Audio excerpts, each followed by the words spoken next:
बिस्मिल्लाहिर्रहमानिर्रहीम। जैसा कि आप लोगों को पहले से पता है, पेशावर हाई कोर्ट ने इलेक्शन कमीशन के ऑर्डर के ख़िलाफ़, जिसके ज़रिए से हमसे बल्ले का निशान छीना गया था, पेशावर हाई कोर्ट ने इलेक्शन के होने की वजह से हम स्टे दे दिया था। डायरेक्शन ये दी थी कि जो इलेक्शन कमीशन का ऑर्डर था वो सस्पेंड हो चुका था और इलेक्शन कमीशन को ये डायरेक्शन दे दी गई थी कि हमारा सर्टिफिकेट को वेबसाइट पे पब्लिश किया जाए और हमारा निशान रिस्टोर किया जाए।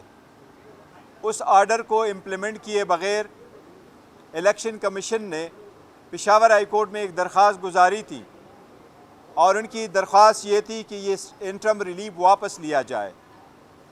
उसमें एक ख़ास बात यह है कि आप सब लोगों को पता है, जिस दिन ये हेयरिंग हो रही थी 26 दिसंबर को, मीडिया भी मौजूद था, सारे जर्नलिस्ट कोर्ट के अंदर भी थे।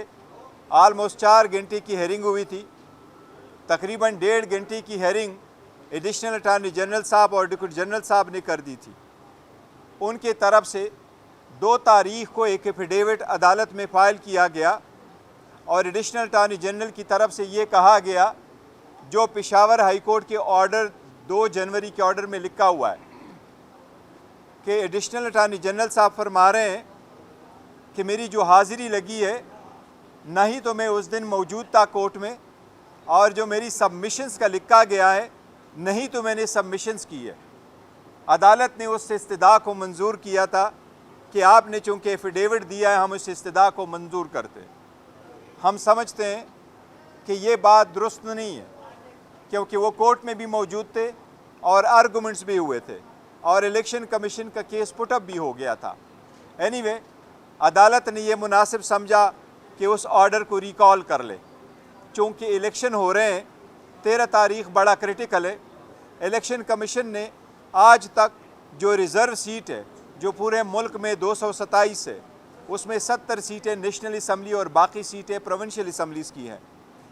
उसमें हमारी वमेन और नॉन मुस्लिम जो रिज़र्व सीट के लिए अप्लाई कर चुके हैं, उनकी नॉमिनेशन की स्क्रूटनी अभी तक इलेक्शन कमीशन ने नहीं की, बल्कि इलेक्शन कमीशन ने उसकी वजह से स्केजुअल में चेंज करके रखा कि आखिरी दिन 13 तारीख तक है। चूँकि मैटर अर्जेंट है, निशान अलाट होना बड़ा ज़रूरी है। एक पॉलिटिकल पार्टी के साथ कॉमन सिंबल न होना उस पॉलिटिकल पार्टी के डिसोल्यूशन के मुतरादिफ है। लिहाजा पार्टी को डिसफंक्शनल करना आईन की ख़िलाफ़ वर्जी है। इसके ख़िलाफ़ आज हमने पिटीशन इस अदालत में फ़ाइल की है। उसको नंबर अलाट हो चुका है, पिटीशन नंबर 7 अब 2024। इसके साथ हमने दरख्वास्त ही गुजारी है। अदालत से हमारी रिक्वेस्ट है कि उसकी हेयरिंग, चूँकि आज अगर लेट ज़्यादा नहीं है, तो उसकी हेयरिंग कल हर सूरत की जाए, ताकि ये अनसर्टेनिटी ख़त्म हो।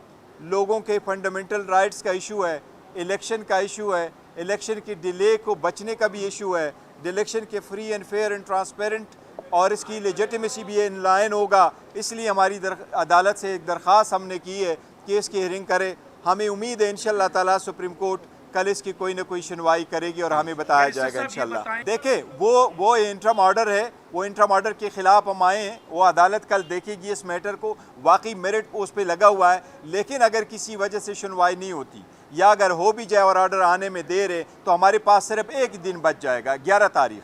जो एक दिन में अगर होगा तो ये बहुत बड़ा नुकसान हो जाएगा। ये सारे, क्योंकि अगर ये कोई भी और मसला होता other than allotment of a symbol, फिर शायद हो सकता था, लेकिन इसकी अर्जेंसी की वजह से हम सुप्रीम कोर्ट आए कि मुनासिब ऑर्डर पास कर लें। देखिए, हमें जो सबसे ज़्यादा चैलेंजिंग का पूरे मुल्क को इस वक्त सामना करना है, वो पॉलिटिकल इंस्टेबिलिटी है, वो एक इकनॉमिक जो डाउनफॉल है इसका है। और हम कोशिश यही कर रहे हैं कि election free fair and transparent हो, उसमें सारे पार्टिसिपेट करें। जो भी हुकूमत स्ट्रांग आ जाए, सब उसके साथ ताउन करे और हम मुल्क को आगे ले जाएं। देखिए, बल्ले का निशान एक मरतबा किसी को अलाट हो चुका हो, तो वो किसी और पार्टी को वैसे भी अलाट नहीं हो सकता। उम्मीद है इंशाअल्लाह ताला इलेक्शन नहीं करेगी। और यही तो रीज़न्स है कि हम सुप्रीम कोर्ट से इस्तदा कर रहे हैं कि पॉलिटिकल पार्टी का जो हमारा पिटिशनर है, उसका हक़ है कि हमें कॉमन सिंबल दी जाए और सबसे पहले हमें अपना बेट वापस मिल जाए। नहीं, ये देखिए, मैं आपको बताता हूँ। वो 2 तारीख को उन्होंने जमा किया है। हमारा काउंसिल नहीं था, एक्स पार्टी हेयरिंग हो गई थी और 2 तारीख को कोई नहीं था, हमें नोटिस उस दिन आया है और उस दिन के बाद 3 तारीख को अदालत ने उसको विकेट किया है। 3 तारीख का इशू ये है कि 3 तारीख को हमारे यहाँ भी केसेस थे, खान साहब के साथ भी मिलना था और अदालत से यही इस्तदा की गई थी पेशावर में भी कि मेहरबानी कर ले, एक ही दिन ने बीच में, आज का दिन था। अब नेक्स्ट अवेलेबल डीबी जो है वो 9 तारीख को है, तो अदालत के लिए अगर बहुत ज़्यादा होता तो अदालत कोई वेरिफिकेशन का ऑर्डर ज़रूर करती अगर करना था, अदरवाइज़ इलेक्शन कमीशन का ऑर्डर विदाउट जुरिस्डिक्शन था। इसलिए पहला वाला ऑर्डर जो इशू हुआ था हमारे फेवर में वो मुनासिब था और उसको रहना चाहिए था। लेकिन एनीवे अब सुप्रीम कोर्ट देखेगी, सुप्रीम कोर्ट से इतनी हमारी दरख्वास्त ज़रूर है कि इसकी जल्दी हियरिंग कर लें, वरना नीचे जो पिटीशन है वो इनफ्रक्चुअस हो जाएगी। देखिए, प्लान बी तो ज़रूर पार्टी रखती रहती है, लेकिन हमारी पहली कोशिश यही है कि हमारा बल्ला मिल जाए और अगर बल्ले पे जो भी कोई है, हमने रिक्वेस्ट की हुई है कॉमन सिंबल हमें मिल जाए। पॉलिटिकल पार्टी जब कैंडिडेट स्प्लिट करती है तो उस पॉलिटिकल पार्टी के साथ एक सिंबल होना चाहिए जिस पे वो इलेक्शन में जा सके।